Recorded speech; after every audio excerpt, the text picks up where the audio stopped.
Second qualitative property হচ্ছে elevation of boiling point.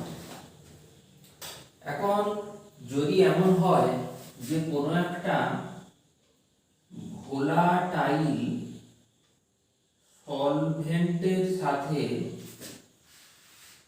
একটা solute add করা হয় যেটা কিনা সলিড, নন ভোলাটাইল এবং নন ইলেকট্রোলাইটিক, তাহলে যে সলিউশনটা পাওয়া যাবে তার নাকি বয়লিং পয়েন্ট কমে যাবে, বেড়ে যাবে, বয়লিং পয়েন্ট ইনক্রিজ করবে। প্রশ্ন হচ্ছে ইনক্রিজ কেন করবে এবং কতটা করবে। তো আমি যদি এটাকে গ্রাফিক্যালি ভাবি, যদি আমি এখানে টেম্পারেচারকে প্লট করি এক্স অ্যাক্সিসে আর ওয়াই অ্যাক্সিসে ভেপার প্রেসারকে প্লট করি এবং ধরা যাক এইটা 1 atm প্রেসারকে বোঝাচ্ছে। আমরা তো জানি যখন টেম্পারেচার বাড়ে তখন ভেপার প্রেসারটাও ক্রমশ বাড়ে। তো মনে করা যাক এইটি হলো পিওর সলভেন্টের জন্য। একটু আগে আমরা দেখেছি যে সলিউশনের জন্য ভেপার প্রেসারটা কমে যায়, তার কারণ তার সারফেসের কিছুটা জায়গা সলিউট অকুপাই করে নেয়। যদি এমন হয় যে সলিউশনের জন্য ভেপার প্রেসারটা এইভাবে বাড়ে, দেখো একটাই টেম্পারেচারে আমি যদি ভাবি তো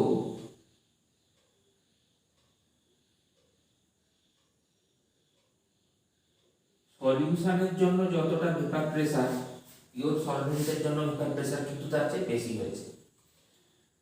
তো এইভাবে বেড়ে বেড়ে এক সময় তো 1 atm কে টাচ করবে। যখন পিওর সলভেন্টের জন্য টাচ করেছিল সেটা যদি তার বয়লিং পয়েন্ট হয়, আর যখন সলিউশনের জন্য টাচ করেছে তখন যদি টিবি ডট হয়, তাহলে বয়লিং পয়েন্ট বেড়েছে এতটা, ডেল্টা টি। অর্থাৎ আমি বলতে চাই যে এখানে টিবি হলো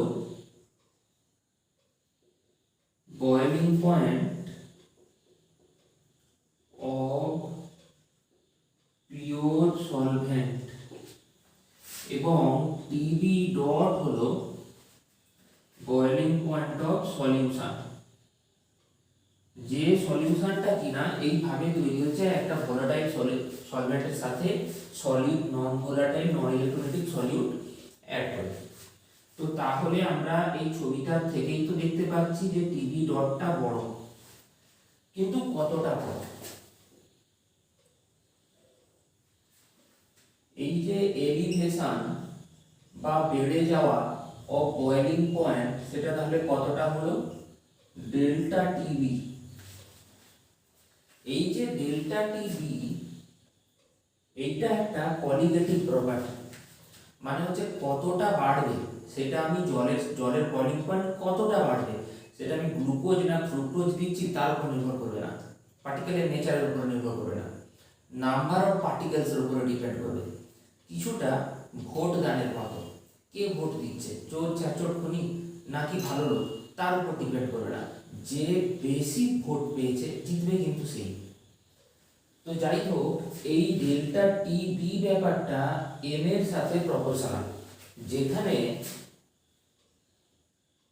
এম হলো মোলারিটি।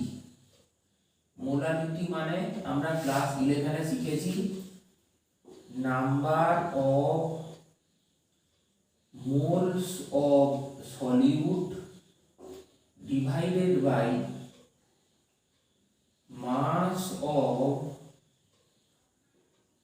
Solvent in kg. তার মানেটা কি? যদি এমন একটা ভোলাটাইল সলভেন্টের সাথে solid, non volatile, non electrolytic solute add করা হয়, তাহলে তাহলে বয়লিং পয়েন্ট কতটা বাড়বে সেটা মোলারিটি অফ দ্য সলিউশন এর সাথে প্রপোর্শনাল। আর যদি একটা প্রপোর্শনালিটি কনস্ট্যান্ট আনতে চাই সেটাকে কেবি বলা হয়, যেখানে এই ফর্মুলাটাকে মনে রাখতে হবে তোমাকে, যেখানে কেবি হলো ইবুলিওস্কোপিক कांस्टेंट और molar boiling point elevation constant. এটার মানে কি? এটা ডেফিনিশন, এটা ইউনিট সম্পর্কে আমরা এখন ভাববো। ডেফিনিশন অফ কেবি, এই যে জায়গাটা এখান থেকে আমরা কি দেখতে পাচ্ছি, যদি m ইকুয়ালস 1 হয় তাহলে kb ইকুয়ালস ডেল্টা টিবি। তার মানে 1 মোলার সলিউশনের জন্য যতটা বয়লিং পয়েন্ট এলিভেশন হয় সেটাকে ইবুলিওস্কোপিক কনস্ট্যান্ট বলে। তাহলে বলতে পারি, এটা ডেফিনিশনটা এভাবে দিতে পারি যে elevation of boiling point for 1 molar solution, বা এটাকে আরো ইলাবোরেট করে বলা যেতে পারে যে যদি কোনো 1 কেজি পিওর ভোলাটাইল সলভেন্টের সাথে